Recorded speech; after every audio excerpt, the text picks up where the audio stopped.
언제나 함께 하신 하나님의 은혜로 새해에도 새로운 축복이 또 희망이 우리 모든 성도님들과 함께 하시기를 기원합니다. 우리 옛말에 사공이 많으면 배가 산으로 간다는 말이 있습니다. 어떤 일에 중심이 없을 때 의견이 많아질수록 결과가 더 엉뚱해진다고 하는 겁니다. 중심이 있어야 되죠.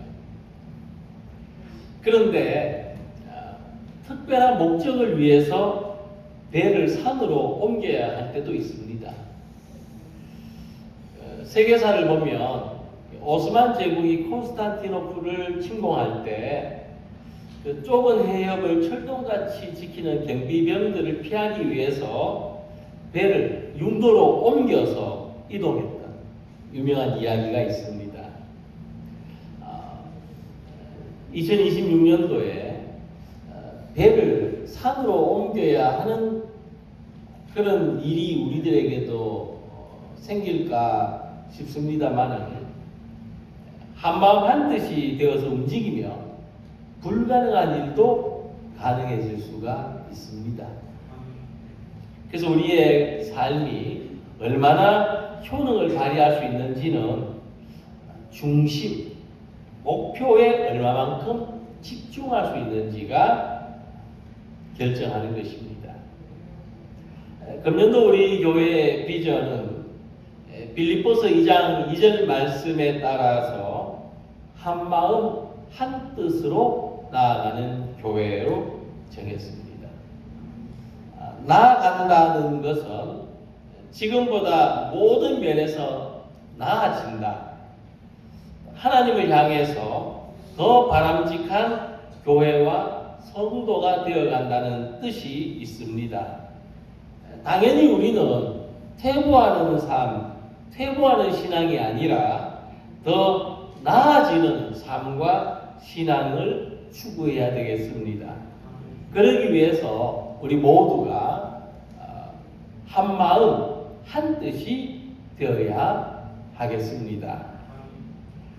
우리가 한 마음 한 뜻이 되어서 나아가고자 하는 세 가지 중요한 목표가 있습니다. 중심이 있습니다. 첫 번째가 전도입니다. 전도는 예수님이 우리에게 맡기신 사명입니다. 그리고 전도는 우리 믿음이 공허한 이론이 아니라는 것을, 우리의 믿음에 사람을 살리는 능력이 있다는 것을 확인할 수 있는 신앙의 목표입니다. 로마서 1장 17절에 복음에는 하나님의 의가 나타나서 믿음으로 믿음에 이르게 한다고 말씀했습니다. 우리가 전도를 통해서 우리가 살아있는 믿음을 가진 사람이라는 것을 확인할 뿐만 아니라 그보다 더 중요한 복음이 가진 생명을 우리 이웃과 함께 나누게 되는 것입니다. 내 안에만 가지고 있지 않고 이 믿음을 나누는 사람이 되는 것입니다. 전도가 없는 신앙생활, 전도가 사라진 교회는 고립된 교회입니다. 고립된 신앙생활입니다. 전도를 통해서 우리는 세상과 연결되고 세상과 소통할 수 있습니다.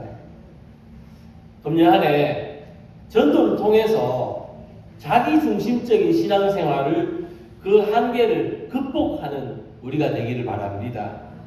금년도에 우리가 이 고립된 신앙생활과 이 고립된 교회 모습에서 세상과 이웃을 향해서 나아가는 신앙생활, 세상과 이웃을 향해서 나아가는 교회가 되기를 소망합니다. 두 번째로 우리 신앙생활의 목표는 성경을 일독하는 것입니다. 하나님의 말씀인 성경은 우리에게 영혼의 양식입니다. 예수님은 사람이 떡으로만 살 것이 아니라 하나님의 입으로 나오는 모든 말씀으로 살 것이라고 말씀하셨습니다. 성경 말씀은 영의 양식이 되어서 우리의 삶을 강건하게 합니다. 성경을 읽으면은 신앙생활에 흔들리지 않는 기준이 생깁니다. 그래서 우리가 모든 일에 무엇이 참이고 무엇이 거짓인지 분별할 수 있는 능력이 생깁니다. 성경을 읽으면 하나님이 말씀하시는 모든 약속과 축복에 내가 포함되어 있다는 것을 발견하는 은혜의 풍성함을 누리게 됩니다. 그래서 금년 한 해 동안 우리가 말씀을 날마다 읽는 가운데 은혜의 풍성함을 경험하고 누리는 신앙생활이 되시기를 소망합니다. 세 번째 목표는 하루에 한 사람을 위해서 기도하는 것입니다. 기도를 영혼의 호흡이라고 합니다. 기도하는 시간은 우리 영혼이 숨을 쉬는 시간입니다. 사도행전 2장 42절에 초대교회 성도들은 서로 교제하고 떡을 떼고 오로지 기도하기를 힘썼다고 했습니다. 그러니까 우리가 함께 기도하는 것은, 또 우리가 서로를 위해서 기도하는 것은 초대교회 때부터 전통이고 우리의 영적인 교제입니다. 성도들이 우리가 어떤 육으로 교제를 하기도 합니다만은 그보다 더 중요한 것은 영적인 교제를 나누는 것인데, 서로를 위해서 기도하는 것이 우리의 영적인 교제입니다. 특히 우리가 다른 사람을 위해서 기도할 때 하나님의 선하신 뜻을 발견하게 되고 그 선하신 뜻에 참여하는 사람이 되고, 우리가 다른 사람을 위해서 기도할 때 하나님이 나에게는 어떤 마음을 가지고 계시는지를 깨닫게 됩니다. 우리가 다른 사람을 위해서 기도할 때 내가 중심이 된 신앙생활이 서서히 해체되면서 남을 판단하고 비판하는 마음이 공감하는 마음으로 바뀝니다. 조급한 마음이 인내하는 마음이 되고 자기보다 남을 낮게 여기는 주님의 마음을 가지게 되는 것입니다.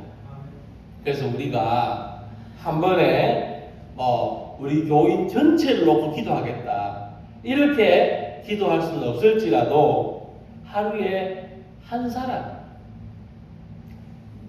내가 기도하는 가운데 떠오르는 그 한 사람을 위해서 기도한다면 이 기도를 통해서 우리 자신이 성숙해지고 또 우리 공동체의 성도의 영적인 교제가 충만해지리라고 믿습니다.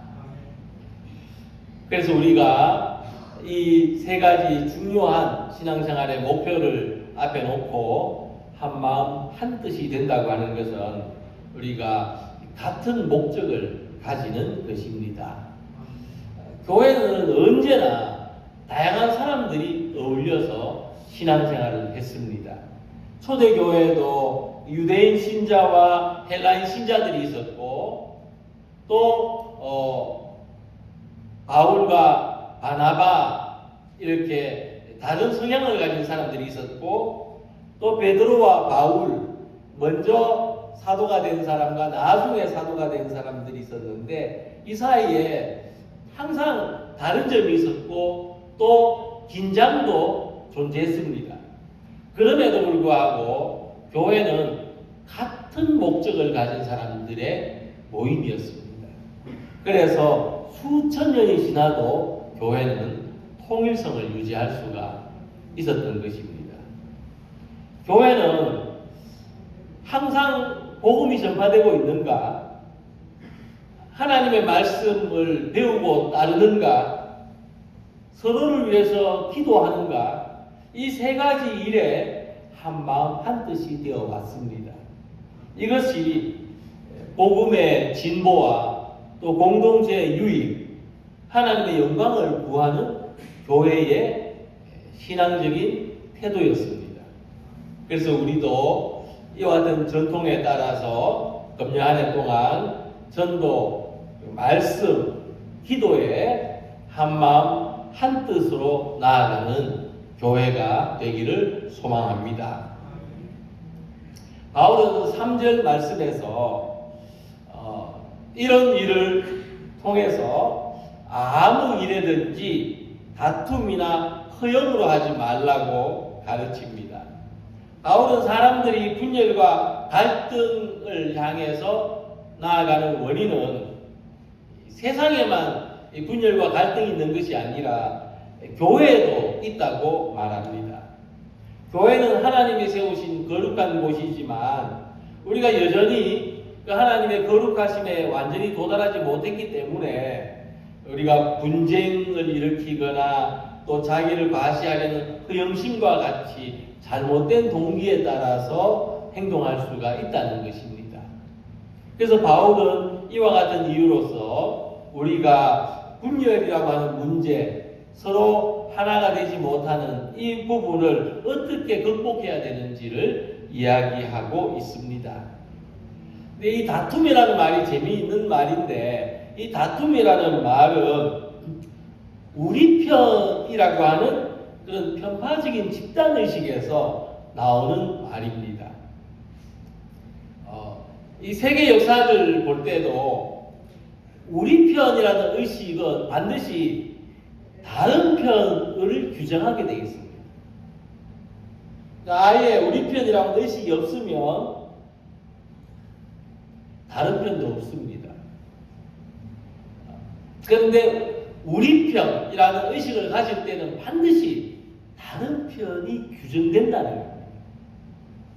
그래서 사람들은 이 우리 편이라는 의식 때문에 공정하지 못하고 이성적이지 못한 행동도 주저하지 않는다고 합니다. 최근에 예로 누군가 그런 질문을 드린 적이 있습니다. 이스라엘이 공격하는 팔레스타인 사람들은 정말 순수하게 팔레스타인 사람들인가? 역사적으로 볼 때 그들은 항상 이스라엘과 혼합되어 왔고 그들은 그들 중에는 몇 대 거슬러 가면은 같은 조상일 수가 있다는 것입니다. 그러나 어떤 구분에 의해서 우리 편이라는 것이 정해지면 나머지는 모두 상대편이 되는 것이고 다른 편이 되는 것입니다. 그래서 우리가 자기의 입장만을 고집할 때는 어떤 분야에서든지 마찰을 피할 길이 없고 갈등을 면할 길이 없습니다. 그래서 바울은 이 분열과 다툼의 문제를 어떻게 해결해야 되느냐, 어떻게 우리는 일치와 평화를 이룰 수 있느냐라고 했을 때 모두가 같은 태도를 가져야 된다는 것입니다. 이 세상도 모두가 같은 태도를 가질 때 분열이 극복될 수가 있는 것입니다. 특히 교회가 하나가 되는 유일한 방법은 모든 성도가 한 마음 한 뜻으로 예수 그리스도를 향해야 됩니다. 우리가 주님을 바라보는 같은 태도를 가져야 됩니다. 이것을 같은 사랑을 가지는 것이라고 말씀했습니다. 교회 머리는 예수님이십니다. 예수님은 우리가 하나님 안에서 하나가 되게 하시려고 십자가를 지셨습니다. 그래서 우리는 예수님과 같은 사랑을 가져야 됩니다. 우리 모두가 예수님과 같은 사랑을 품어야 합니다. 바울이 제시하는 한마음 한뜻의 기준은 3절에 있습니다. 오직 겸손한 마음으로 각각 자기보다 남을 낮게 여기라는 말씀입니다. 그래서 겸손한 마음을 가지는 것은 어떤 내 감정을 겸손하게 한다는 것이 아니고 사랑의 태도를 가지는 것입니다. 사랑의 태도를 가지고 살아가면 그는 겸손한 마음을 가진 사람이 됩니다. 상대가 나보다 뛰어나서 좀 겸손해져야 되겠다는 것은 감정에 좌우되는 것입니다. 그러나 상대가 부족해 보일지라도 존중하는 태도를 가지는 것이 남을 나보다 낫게 여기는 겸손입니다. 예수님의 사랑으로 언제나 다른 사람을 존중하는 태도를 가지는 우리 모두가 되기를 바랍니다. 그래서 한 해 동안 우리가 좀 이런 태도를 훈련하고 가지면 좋겠습니다. 먼저 이해받으려고 하기보다 이해하려는 태도가 되시길 바랍니다. 왜 저런가 하는 마음이 들 때 왜 저런가에 머물지 말고 그래 그럴 수도 있지 하는 태도를 가지시면 좋겠습니다. 다음에는 내 의견을 주장하기보다 다른 사람의 의견을 한번 들어보려는 자세가 있기를 바랍니다.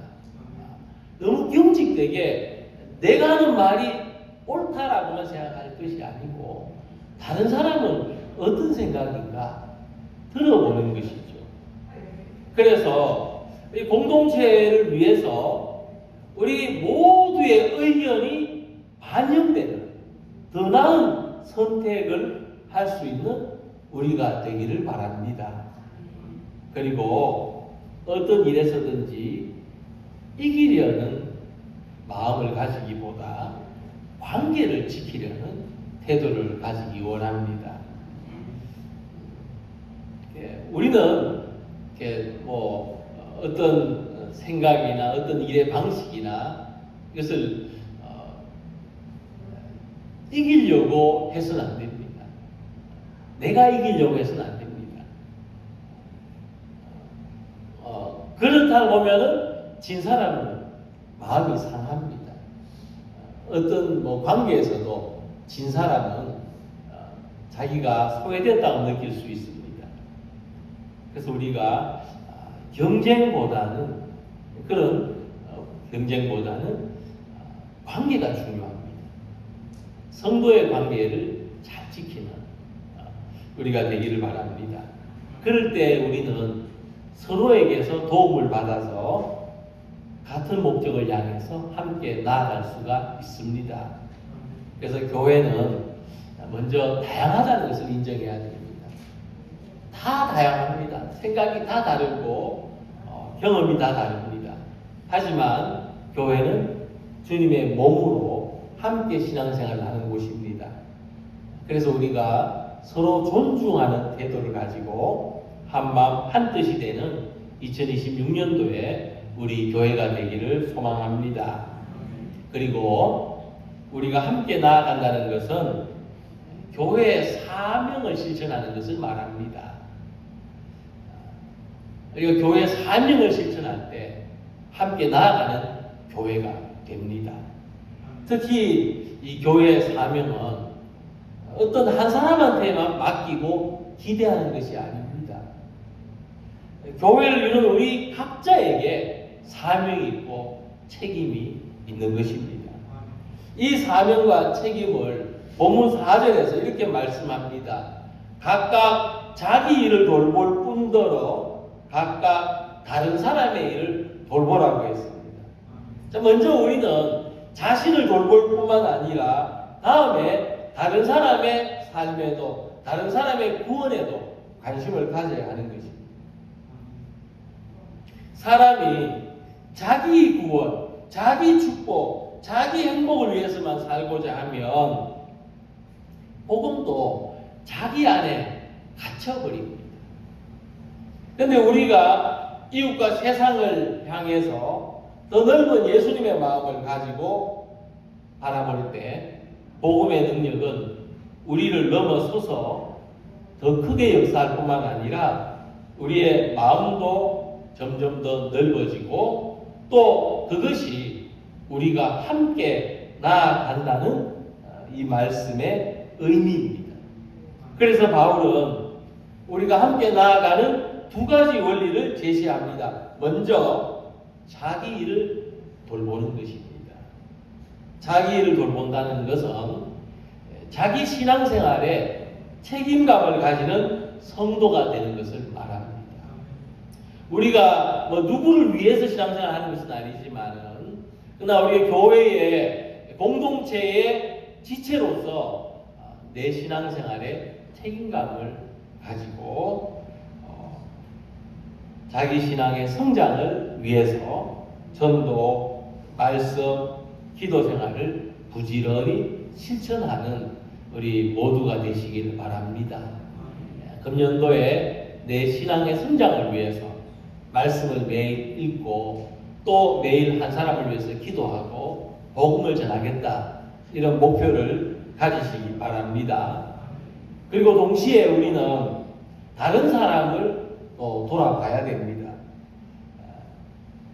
자기 일만 돌보면 개인주의적인 신앙생활이 되고, 반대로 자기를 돌보지 않고 남만 돌보면 그게 다른 사람을 판단하고 비판하는 태도가 됩니다. 자꾸 다른 사람 보고 있으면 좋은 것보다는 안 좋은 게 더 많이 보이게 되고, 그런 것이 판단하고 비판하는 태도로 되게 된다. 또는 너무 다른 사람만 보고 다른 사람만 위해서 하다 보면 소진하게 됩니다. 탈진합니다.